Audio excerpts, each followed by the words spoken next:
Dear Lady Love TV. Poor Wife of a Womanizer. Narito na po ang ika-11 bahagi. Ram, tawag ko sa kanya, but he didn't look at me. That make me roll my eyes. Sundan mo na siya, girl. Napahalawak na smile ni Ate Jane. What that smile means? Pasensya na po talaga kayo ha. Ang pangit ng inasal niya sa inyo. Sorry po talaga. Nahihiya ako sa kanila sa mga pinagsasasabi ni Ram.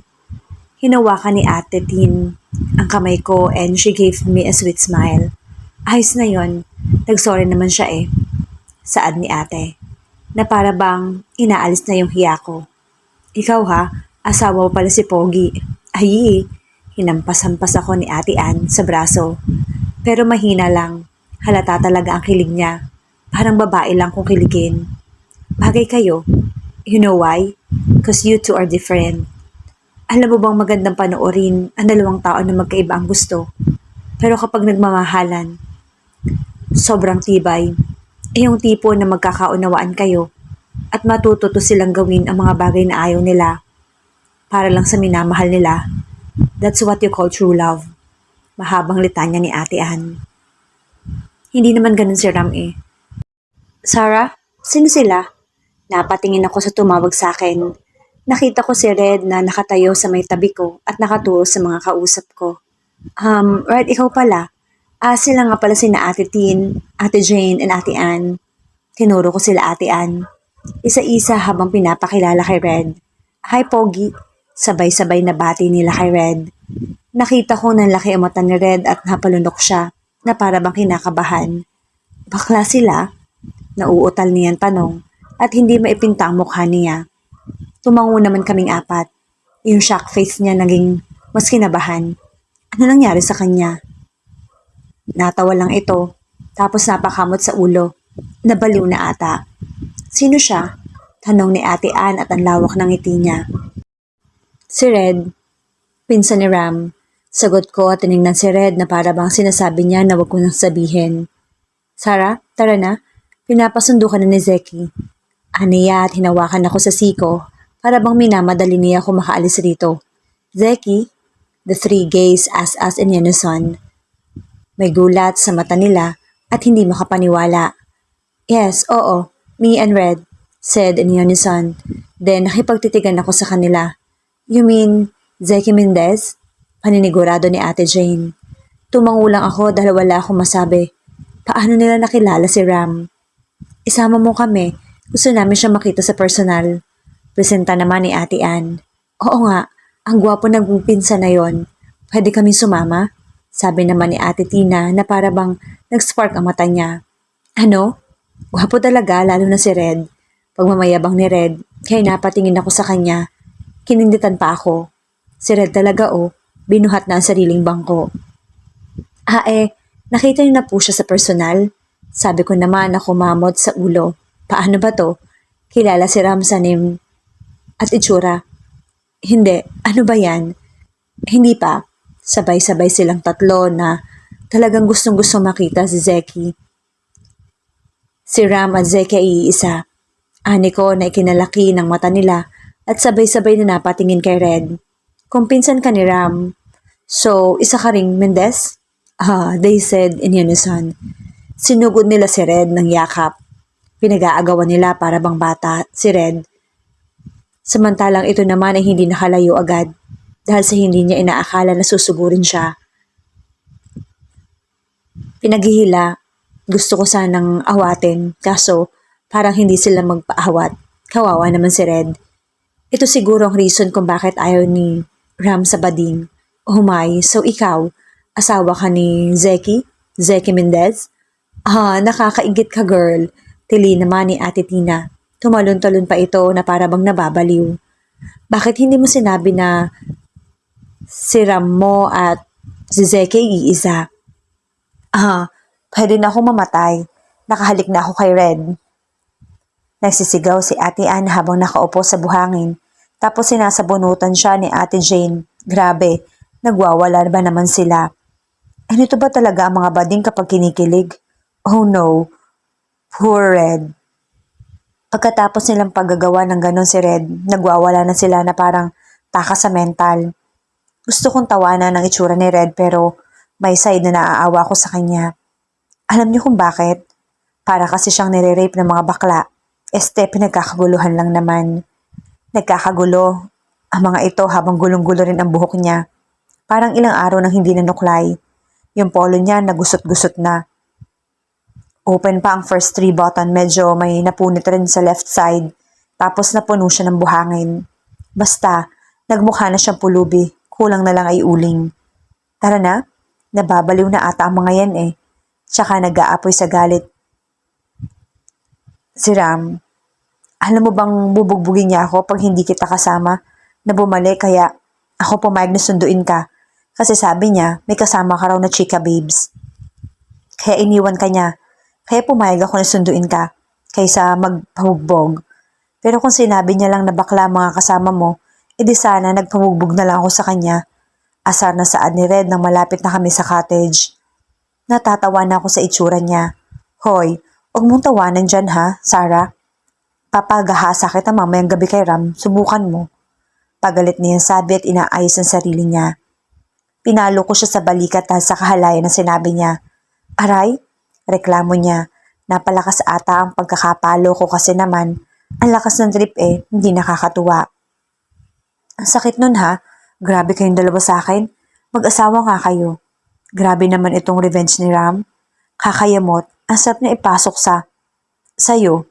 Aray, pinalo niya muli dahil sa sinabi niya, kahit kailan talaga si Red, walang magawa sa buhay. Sorry, ikaw naman kasi, ang sasama ng words mo, inirapan ko pa siya. Ang sasama raw, gusto mo naman. Saad niya na ikinasingkit ng mata ko sa kanya. Singhal ko. Nagpa-blush na siya. Ay, panunokso niya sa akin. Hinawakan ko magkabila akong pisngi. Ang init nga. Siguro dahil sa naiinitan na rin ako. Papaluin ko na sana siya na nakatakbo siya. Papasok. Nang tinutuluyan namin. Tumakbo rin ako para habulin siya. Nakapasok na ako sa house nang makita ko siyang nakatayo lang. At napatigil ako at tumingin sa paligid. Si Ray, Rene, Althea, and Katie nasa dining table. Nakaupo. Kumakain sila. Si Andy nasa couch. Nakaupo habang kumakain ng popcorn. Si Ray nagbabasa ng magazine habang nakaupo sa sofa. Katabi niya si Ram. Si Vina. Naglalakad-lakad papunta kina Ram na may dalang juice. Sabay-sabay silang napatingin kay Red at itsura nila ay sobrang malalaki ang mata na para bang hindi makapaniwala sa itsura nito. Nawalan sila ng imik ng ilang minuto pero binasag lang iyon ni Red. Anong meron? Tanong nito na may bahid ng inis. Si Ray, nabuga ang iniinom niyang juice. Si Andy, nabilaukan ng popcorn na kinakain niya. Si Shane, napainom ng tubig. Si Ram, naiiling-iling habang nakasmirk. Kanina lang inis. Si Vina napatigil sa paglalakad. They all laughed so hard at napangiti na rin ako kanina. Dahil kanina ko pa rin itong pinipigilan. Pero hindi katulad ng tawa nila na sobrang lakas na akaala mo nga. Sabog ang nanandito sa bahay na ito, as in tawa lang ang naririnig mo sa buong bahay. Naaawa ako kay Red. Ang tahimik niya samantalang siya ang pinakamaingay. Red, is that you? Tanong ni Ray habang tumatawa. Pakiramdam ko na mula ako nang makita ko siyang tumawa. Iyong tawa na ngayon ko lang nakita. Ang ganda sa pandinig ko, para bang music. I smiled when I saw his laughter. Buwisit ka, Ram. Kaya pala hindi mo pinasama si Ray na lintik ka? Kasi mga buwisit na bakla ang naroroon. Inaasar ka rin naman ni Ray kagabi Bakit sa akin ka lang gumagante? You're unfair. Damn you. Galit na sabi ni Red na pikon dahil sa sinabi niya na mas lalong napatawa si Ram at lalo lumakas ang tawanan nila. Tama na nga. Ni Ray. Hindi na kita honey, nakakahiya ka. Mataray na sabi ni Shen at inirapan niya si Red. Okay lang, may Andy naman ako. Right baby? Lumapit siya kay baby at niyakap. At nagulat naman ito sa ginawa niya. Sabay-sabay na sila na napatingin. Ayi, except kay Rex and Shen, pati pala ako. Get your hands off. Piko na sabi ni Ray. Anyari doon? Binatukan ni Baby Red at inirapan si Ray. Ang kapal ng face mo, like the. Tumayo si Andy at pinagpag ang damit niya. Huwag kang lumapit sa akin.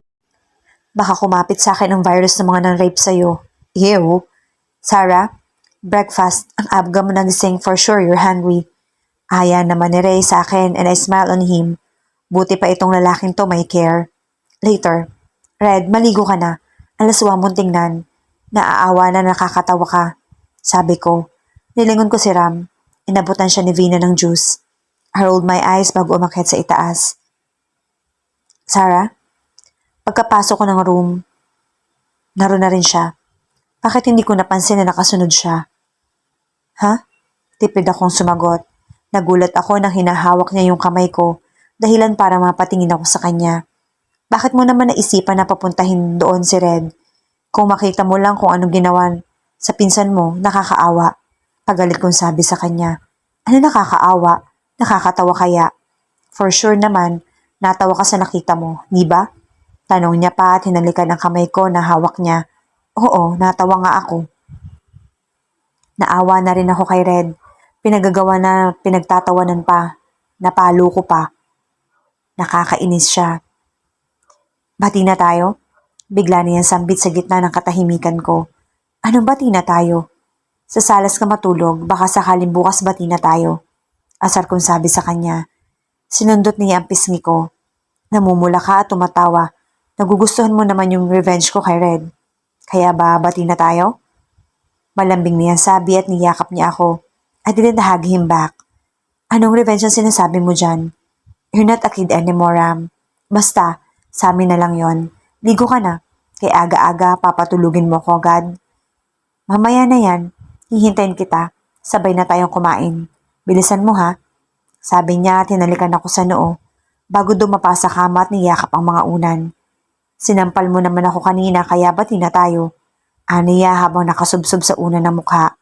Hindi ka galit? Tanong ko at naupo sa edge ng bed. Slight. Nope. He murmured. Ang gulo. Nagising ako kasi nakabukas na ang curtain ng window at may liwanag na tumama sa mukha ko. Ano ba yan? Bakit nakabukas? Babangon na sana ako pero hindi ako makaalis dahil nakayakap sa akin yung right hand ni Ram. Tinignan ko siya. Nakaunan siya sa left hand niya habang nakadapa. May nakita akong parang sulat sa wrist niya. Pahaba na dugtong-dugtong. Ano kaya yon? Anong ginagawa niya rito? Di ba dapat nasa sala siya? Hinawakan ko ang kamay niya para ilapit sa mukha ko. Para mabasa ko yung nakasulat roon. Pero binawi niya yung kamay niya at pinailalim sa unan. Nayakap-yakap niya. And he looked at me. Then he mouthed, Good morning, while giving me a sweet smile. I smiled and naupo na ako. Sumandal ako sa headboard. Hinaplos ko ang buhok niya. And I play with his hair. Ang smooth kasi. Last weekend pa yung nagpunta kami ng beach. Masaya. Nakaka-enjoy. All the time nasa tabi ko siya at kahit na sinusungitan ko siya, hindi umaalis sa tabi ko. I want to read the words written on his wrist kasi parang name or something. Ay basta, meron. Nakatingin lang ako sa wall habang nag-iisip kung paano ko yun mababasa. Napatingin ako sa kanya nang niyakap niya ulit yung right hand niya sa waist ko. Hindi ko na makita kasi sa loob ng kumot ang kamay niya. Nanlaki ako nang makita yung topless na katawan niya. Hindi dahil sa wala siyang damit, kundi dahil sa mayroon siyang tattoo sa likod niya. Always ko siyang nakikitang nakatopless. Pero hindi ko pinagtutuunan ng pansin kasi naman ang awkward na panoorin siyang ganon. Hot. Yeah, he's hot. May six-pack abs. Nakita ko lang yon nang pinagmasdan ko siya habang makikipagkarera sa mga pinsan niya ng motor. Nung nasa beach kami. Tapos may tattoo pala siya. Kailangan pa to? Nilapit ko sa likod niya ang mukha ko to see what kind of tattoo it is. It's a dragon. Dragon na may rose. Ganito ang naka-drawing. Dragon siya tapos sa bibig niya andun yung nakalagay ang stem ng flower. Nakakatakot siya kung titingnan mo kasi red yung eyes, black ang dragon. Ang stem ng flower ay gold and red rose. Bakit naman gold? 3 colors lang siya, red, black, and gold. Maganda ang pagkakagawa. Kahit malayo ano di-describe mo. Siguro napakagaling na artist ang gumawa nito. Masakit kaya magpatato? Dumakwang siya at hinalikan ako sa pisngi. Anong tinitingnan mo dyan? Imbis na sagutin ko ang tanong niya, pinisil ko ang ilong niya. Nakaisa na naman siya kay aga-aga. Aray, bakit ba? He said and his hands on my waist slowly moving up on my breast. Kaya tinampal ko ang kamay niya na ikinatigil sa paggalaw. Aray, reklamo niya at inalis ng kamay sa katawan ko. Umupo na siya sa tabi ko. Sarah naman, yakap lang nanghahampas ka na. Irita niyan sabi at ginugulo yung buhok niya. Yakap sa'yo dyan. Kung saan-saan pumupunta yung kamay mo. Saway ko at inirapan ko siya. Let's make him chuckled softly. Ang cute. Hindi mo kasi ako binati ng good morning. Paisa pwede? Sumingkit ang mata ko habang nakatingin sa mata niya na may kakaibang kislap. Porket hindi? Kung saan-saan na napupunta. Akin na nga, patingin. Sabi ko. Naalala ko na may gusto nga pala akong tingnan sa kamay niya. Tiningnan niya ako bago umalis sa bed at umarap muli sa akin. Huwag na, may makita ka pa. Bulong niya pero narinig ko. Naglakad na siya papunta sa bathroom. Bakit ayaw mo na makita ko? Naaasar na sabi ko. Secret. He winked before he entered to the bathroom. Tiningnan ko ang phone. 6:09 a.m. lang pala. Bakit ang taas na agad ng araw? Matulog nga ulit. Tinatamad pa akong bumangon at saka Saturday today, walang gagawin sa school. Nahiga ako at nagkumot hanggang bewang. May pa-secret-secret pa siyang nalalaman. Makikita ko lang din yan dahil laging nakapulupot sa akin. 5 minutes, 10 minutes. Nagtalokbong ako ng kumot. Bakit ba hindi ako makatulog? 15 minutes. Harap dito, harap doon, dapa, tagilid dito, to the right, to the left. Hi, hindi pa rin ako makatulog. 20 minutes. Hindi pa ako makatulog. Ano na yan? Nag-7 na. Kakainis. Inalis ko na ang pagkakatalokbong ko ng kumot sa mukha. Nakita ko si Ram na nagsusuot ng silver bracelet niya. Talagang sa right wrist niya pa sinusuot. Ayaw talagang ipakita. Kakainis. Ano ba kasi yun? Nakadamit na rin siya. Mukhang may lakad. Saan naman kaya ito pupunta? Ang aga-aga. Naglakad siya papalapit sa akin habang sinusuot niya yung wristwatch niya sa left hand niya. Get up in bed, wife. Tumingin siya sa akin and he frowned. I rolled my eyes. Ah! I screamed nang bigla na namang pinatong sa akin. Pinalo ko siya dibdib niya at malakas na tinulak pero hindi pa rin maalis sa ibabaw ko. Instead, inayos niya pa ang pagkakapatong sa akin. Ayaw mo bang bumangon ha? Pinaghahalikan niya ako. Punong-puno ng kislap ang mata niya habang hinahalikan ako sa tip of my nose. Alis nga, pagtataboy ko sa kanya, pero hindi siya nagpatinag. Galit ka pa rin ba, Sarah? Are you jealous with Vina? Don't be. Wala kang dapat Sino nagsabi nagsiselos ako sa kanya, ha? I cut him off and I rolled my eyes. Bakit mo ako pinatulog sa sala? Nakita mo lang kami magkasama kahapon. Balik niya ang tanong at seryoso ang mukha niya. Tinulak ko siya paalis sa ibabaw ko at nagpatangay siya sa mahina kong pagtulak sa kanya kaya nahiga siya sa kama. Dali-dali akong bumangon. Kisaholic, manyak, galit kong sabi bago ko sinara yung pinto ng bathroom. Ginawa ko na ang personal hygiene ko every morning at lumabas na rin pagkatapos. Akala ko nakaalis na siya pero nakaupo sa couch. Nakaayos ng hinigan ko, namin. Ewan ko ba kung anong oras siya lumapit sa tabi ko. Anong breakfast natin? Malamig kong tanong sa kanya at naglakad ako papunta sa salamin para manuklay. Ikaw? Mabilis niya sagot na ikinalaki ng mata ko. Ano? Tanong ko na para bang na-froze ako dahil sa sinabi niya. Anong ako? Pinagsasasabi ng lalaking to. Mukha ba akong pagkain? Umaandar na naman ang kamanyakan. Ikaw ang gusto ko. Ikaw, ano bang gusto mo? Pero mas gusto ko ang iniisip mo. What do you think? Nakangisi niya sabi. Nakikita ko siya sa reflection niya sa salamin. Iniisip ko? My God, pervert alert. Binato ko sa kanyang hawak kong towel at tumama naman sa mukha niya. Nakita ko nagdilim ang mukha niya pero hindi ko nalang pinansin. Kinuha ko ang suklay and start brushing my hair. Sarah? Galit niyang tawag sa akin. Hindi ko siya pinansin. Hindi na rin siya nagsalita so I continue brushing my hair. After a minute, I feel his hands on my waist. Napatigil ako sa pagsusuklay at tumingin sa reflection ng salamin.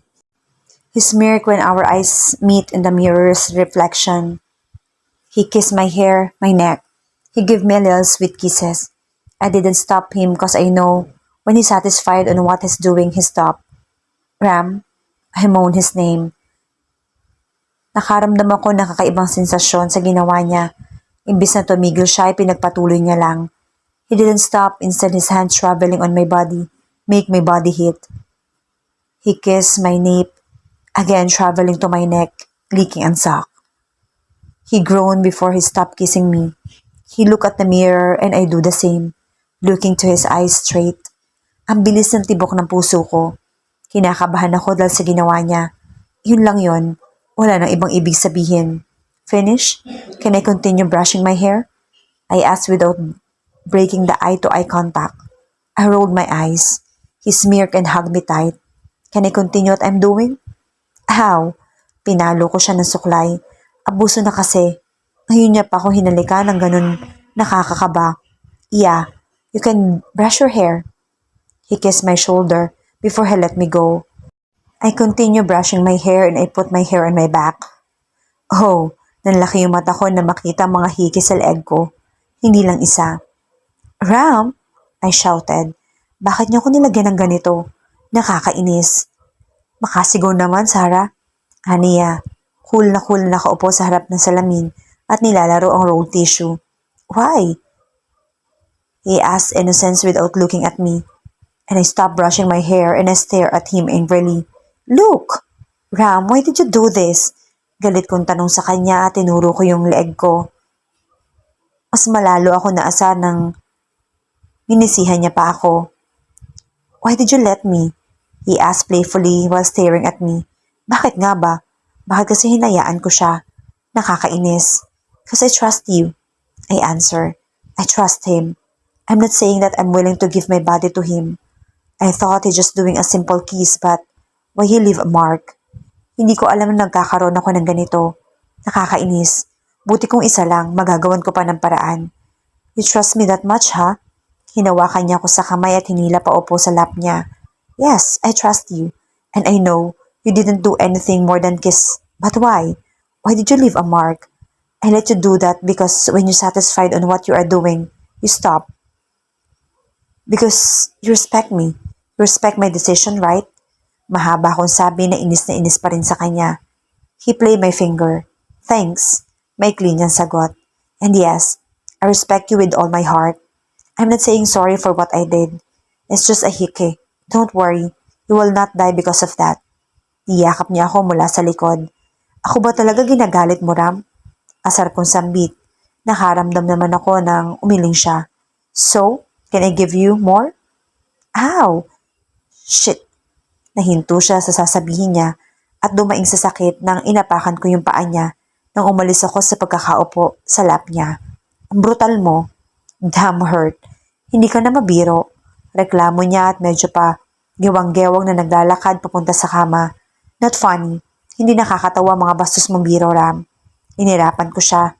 Nang umisi lang siya habang nakatingin sa akin. Take a bath, beautiful. I'll wait you downstairs. Wear something formal. Aniya bago siya lumabas. Naligo na ako at kinuskus ko na mabuti ang ginawa niya sa leeg ko. Pero hindi talaga maalis. Naaasar ako sa kanya. Kaya nagsuot na lang ako ng long sleeve dress na turtleneck. Para takip talaga yung leeg ko. Where are we going?